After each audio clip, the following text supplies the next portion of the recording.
ఆలోచించాలి. అడుక్కున్నాడు, నాకు ఒక్కసారి కొట్టేసి గెలిపిరా, ఒక్క ఛాన్స్ అని పవన్ కళ్యాణ్. ఒక్క ఛాన్స్ ఇస్తే ఆడవాళ్ళ తలరాతలు మార్చేస్తా, కనిపించకుండా పోయిన 30,000 మంది ఆడవాళ్ళని తీసుకొచ్చేస్తా, తర్వాత మన వాలంటీర్లు నా అక్కా చెల్లెళ్ళు అందరినీ 10,000 పెంచి మిమ్మల్ని అందరినీ దీవిస్తా అన్నాడు.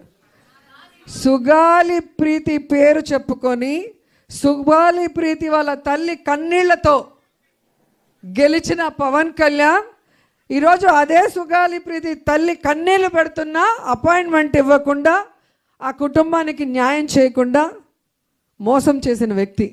తెలుగుదేశంలో జరిగిన ఇష్యూని, సుగాలి ప్రీతి ఇష్యూని మన ప్రభుత్వంలో తీసుకొచ్చి అంత ఇష్యూ చేశాడు.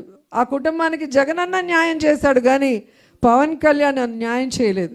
30,000 మంది కనిపించకుండా పోయారు, ఇంటెలిజెన్స్ రిపోర్ట్ వచ్చిందని చెప్పిన వ్యక్తి 20 నెలలు అవుతుంటే 30,000 మంది కాదు 30 మందిని కూడా తీసుకురాలేదు. మరి ఈరోజు కూటమి ప్రభుత్వంలో ఇంటెలిజెన్స్ పని చేయట్లేదా అని అడుగుతున్నా. ఈరోజు వాలంటీర్ అక్క చెల్లెమ్మలకు 10,000 పెంచడం దేవుడెరుగు, మొత్తానికి ఉద్యోగాన్ని పీకి రోడ్డు మీద పడేశారు. వాళ్ళు ఏడుస్తుంటే కనీసం వాళ్ళ పక్క తిరిగి కూడా చూడలేదు. ఇలాంటి వాళ్ళకి మహిళా దినోత్సవ వేడుకలు జరుపుకునే అర్హత ఉందా అని అడుగుతున్నా.